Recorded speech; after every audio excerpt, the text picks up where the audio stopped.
እግዚአብሔር ይገድላል እግዚአብሔር ያድናል ብላለች ሐና የምትባል ነብይት ስትጸልይ መግደልም ማዳንም የሱ ስልጣን መሸለምን ያለበት እንጂ ሰው መኮነን ያለበት አስቀድሞ በማወቅና በመወሰን መሃል ልዩነት አለ። በኤርትራ ባህር ያሰጠመ ምሕረቱ ለዘላለም ነውና ይላል ዳዊት ሲጸልይ።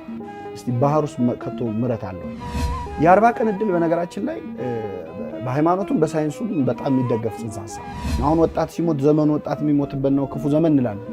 የመጀመሪያው ሟች ወጣት በተጻፉልን እውነታዎች ተመስርተን እንፍጨረጨር ይሆናል እንጂ አብዛኛው በሞት የሚመለስ ጥያቄ ነው።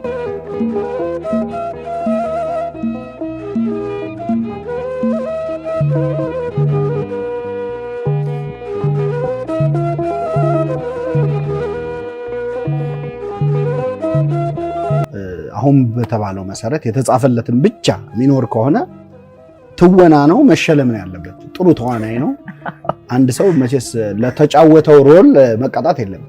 ስለዚህ እኔ የተጻፈልኝ ከሆነ የምሰራው ኃጢአት የምሰራው መልካም ነገር ኦሬዲ ተጽፎ ያለቀ ከሆነ በጣም ከባድ ነው። ሼክስፒር ዓለም የቲያትር መድረክ ናት፣ እኛ ተዋናይ ነን፣ ደራሲው እግዚአብሔር ነው የሚለዋል። ግን ትክክል አይደለም። ቲዮሎጂካሊ በጣም ሮንግ ነው ከሆነ ቅድም እንዳልኩሽ መሸለም ነው ያለበት እንጂ ሰው መኮነን የለበት። ግን ያው ብዙ ጊዜ የተጻፈልንን ነው የምንኖረው። እንደውም በሀገራችን በጣም የብዙ ሰው አፍ ላይ የማይጠፋ አገላለጽ የ40 ቀን እድል የ40 ቀን እድሌ ነው ይባላል አይደል ብዙ ጊዜ። እና የ40 ቀን እድል የሚባለው ምንድን ነው? ወይም እግዚአብሔር አስቀድሞ የጻፈውን ነገር ከሆነ የምንኖረው ምን መቀየር እንችላለን? ወደ ሞት ርዕሰ ጉዳይ ደግሞ ስናመጣው አንድ ሰው የሚሞትበት ቀን የተወሰነ በቃ በዚህ ቀን ይሞት ተብሎ ያለቀለት ነገር ከሆነ ለምንድን ነው በየሕክምናው የሚለፋው? አንድን ሰው ትሪት ለማድረግ ለመርዳት የሚሞከርበት ምክንያት ምንድን ነው? ልፋቱ ምንድን ነው? ዞሮ ያለቀለት ጉዳይ ከሆነ ስለዚህ አብዛኞቹ ህይወትን ለማስቀጠል የሚደረጉ ትግሎች በሙሉ ትርጉም አልባ ይሆናሉ። ህይወትን የተሻለ ለማድረግ የተሳካ ህይወት ለመኖር የተሳካ ኑሮ ለመኖር ተማሪው ትምህርቱን ሰራተኛ ስራውን የሚሰራው ኦሬዲ የተጻፈለት ነገር የማይቀየር ከሆነ በጣም አስቸጋሪ ነው። በጣም ባጭሩ ለመግለጽ የተጻፈልንን ነው የምንኖረው የሚል ትምህርት በክርስትናው ዓለም ወይም በቤተክርስቲያን በተለይ በኦርቶዶክስ ቤተክርስቲያን አስተምሮ የለም። ከዛ ነው መነሳት ያለብን። እግዚአብሔር አስቀድሞ ያውቃል ወይ? አዎ ያውቃል።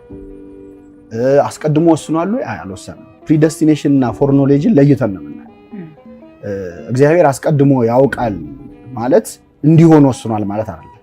የሚያውቀው ስለወሰነ ሳይሆን የሚሆነው ያወቀው ስለሚሆን ነው። ለምሳሌ አሁን አንድ ሐኪም የዛሬ ወር አንድ በሽተኛ ይሞታል ቢል እንደተባለው በወሩ ቢሞት አንተ ገደልከው አይባል። እንደውም የሐኪም ዕውቀት በጣም ይደነቃል አይደል? በቃ በተናገረው ቀን እኮ ሞተ ያሰኛል። ስለዚህ አስቀድሞ በማወቅና በመወሰን መሃል ልዩነት አለ። እኔ አሁን አንድ ትልቅ ፎቅ ላይ ሆኜ ወደ ታች እያየው የትራፊክ ፍሎውን ባይ ሁለት መኪኖች ሊጋጩ ነው እያልኩ ቢጋጩ ያንተ ጥፋት አይሆንም አንተን ያጋጨው ብለ ነበር። በርግጥ አሟረትክ ይባላል። እኛ ባህል ትንሽ አስቸጋሪ ነው። ግን ከታች ስላየህ ነው አይባልም። ያለሁበት ከፍ ያለ ቦታ የመኪኖቹን ቀጣይ እንትን ለማየት እድል ሰጠኝ። እግዚአብሔር ያለበት አምላካዊ ሲጀመር ከታይም ውጪ ነው። እግዚአብሔር እኛ ታይም የምንለው ላይን ውስጥ ውጪ ነው ያለው። ስለዚህ ሁሉም አሁን እንደሆነ ነው። ትናንትም ነገም ዛሬም የሚባለው በሱ ዘንድ አሁን ነው። ስለዚህ የሱ የሚሆነውን የማየት የማወቅን ጉዳይ ከመወሰን ጋር ልክ አሁን እኔ ያየሁት ፊልም ለምሳሌ የሆነ ፊልም እየታየ ቀድሜ ያየሁት ነው ልበልሽ፣ አንቺ አላየሽው ይሄ ፊልም እንደዚህ ነው የሚሆነው ስል ቢሆን አንተ ስላልክ ነው የሚሆነው አይባልም። ቀድሞ የማየት ነገር ነውና ማወቅንና መወሰንን ለይተን ነው አንደኛው። ከዛ ውጪ ምድር ላይ የሚሆኑት ነገሮች ለምሳሌ 40 ቀን እድል ይባላል አይደል? የ40 ቀን እድል በነገራችን ላይ በሃይማኖቱም በሳይንሱም በጣም የሚደገፍ ጽንሰ ሐሳብ ምንድነው? አንድ ልጅ ሲጸነስ 40 ቀን ሲሞላው በሳይንሱ ደግሞ 8 ሳምንት ሲሞላው ሙሉ አካሉ ያልቃል ማለት ሁሉም ኦርጋኖቹ ተሟልቶ ልጁ አድጎ ሁሉም አካል ሁለት እጅ ሁለት አይን ሁለት እግር የሚለው ሁሉ ነገር ይኖረዋል። ከዛ በኋላ ሳይዙ ነው እንጂ የጨመረ የሚመጣው ጨርሷል ማለት ነው። የልጁ ተስዕሎተ መልክ ይባላል በግዕዙ። እግዚአብሔር መልኩን ሳለው ቀረጸው አካሉን ማለት ነው። መልክ የሚባሉት ያንዳንዱ አካላት ነው። መልካ እንደዚህ እንላለን ያንዳንዱ አካል ማለት ነውና ተስዕሎተ መልክ ወይም አይኑን እጁን እግሩን ሰጠው። ያ 40 ቀን ሞላው ማለት ነው። ስለዚህ ሙሉ ሰው ሆነ። እድሉ የዛን ቀን የተወሰነው ማለት በዛ በተሰጠው አካል የሚያደርገው ነገር የሱ እጅ ላይ ያለ ነው። ስለዚህ ምን ይላል አሁን በዚህ በጾሙ በደብረ ዘይት ቀን የሚቀደስ ቅዳሴ ቅዱስ አትናቴዎስ የሚባል የደረሰዋል። በ40 ቀኑ ድሃ እንዲሆን ታረጋዋለህ፣ ባለጸጋም ታረጋዋለህ ይላል።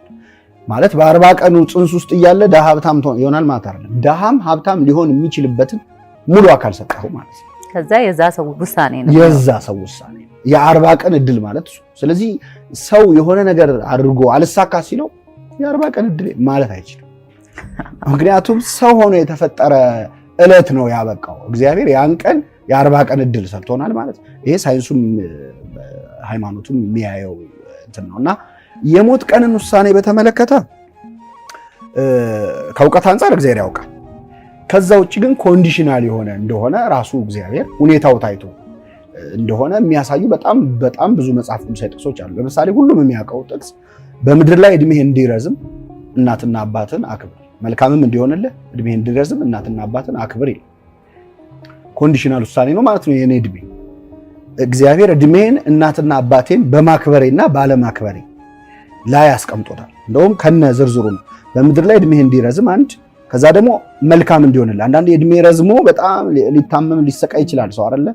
ባጠረልኝ እስኪል ስለዚህ ሲሰጥ ምንድን ያለው እድሜህ እንዲረዝምና መልካም እንዲሆንልህ፣ መርዘሙም የመልካም እንዲሆንልህ እናትና አባትን አክብር። እንደዚህ በምድር ላይ ህይወታችሁ ይረዝም ዘንድ ትእዛዜን ጠብቁ። በጣም ብዙ ቦታዎች አሉ። ስለዚህ እድሜን ኮንዲሽናል አድርጎታል ማለት ነው።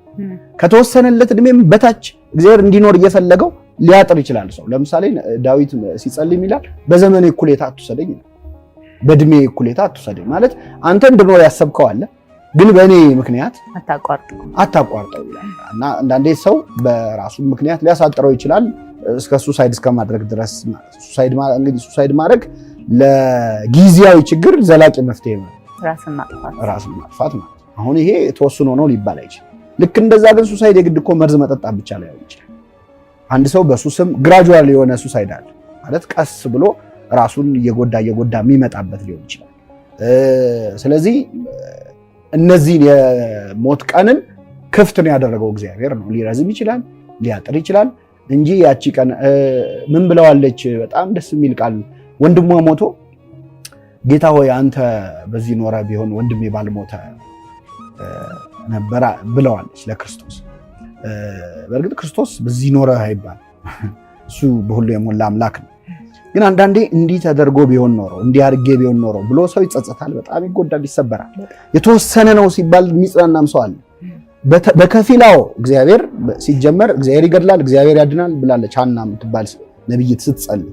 መግደልም ማዳንም የሱ ስልጣን ነው፣ እሱ እናምናለን። ግን ምድር ላይ በምንቆየው ቆይታ እና ባኗኗራችን ምክንያት የምንኖርበትን ጊዜ ልናረዝመው ልናሳጥረው እንችላለን። በመልካምነትም ሊያጥር ይችላል። በነገራችን ላይ የውሳኔው እግዚአብሔር ስለሆነ ለምሳሌ በክፋትም በመልካምነትም ያጥራል። በክፋት ሲሆን ለምሳሌ ፈርዖንን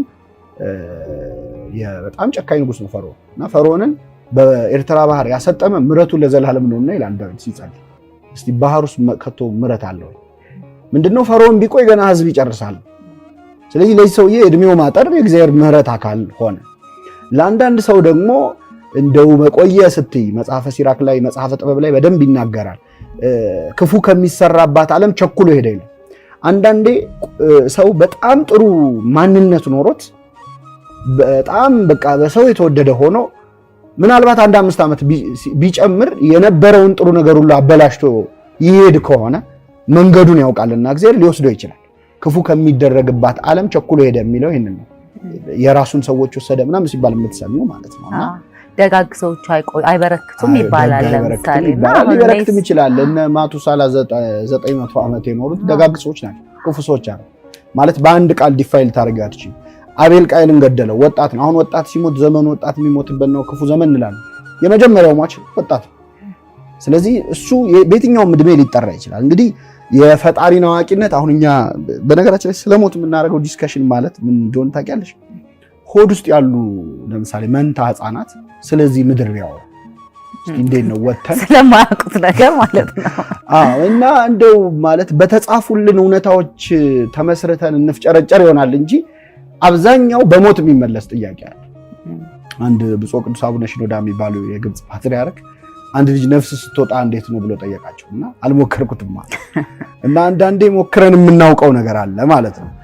ቅዱስ ጳውሎስም አሁን ከእውቀት ከፍ ያውቃለሁ በኋላ ግን እኔ እንደታወቅኩ አውቃለሁ ይላል። የበለጠ ኤክስፒሪየንስ ስታረጊው የሚገባሽ እውነት ያለው በተለይ ሞት ላይ ያም ሆነ ግን እንደዛ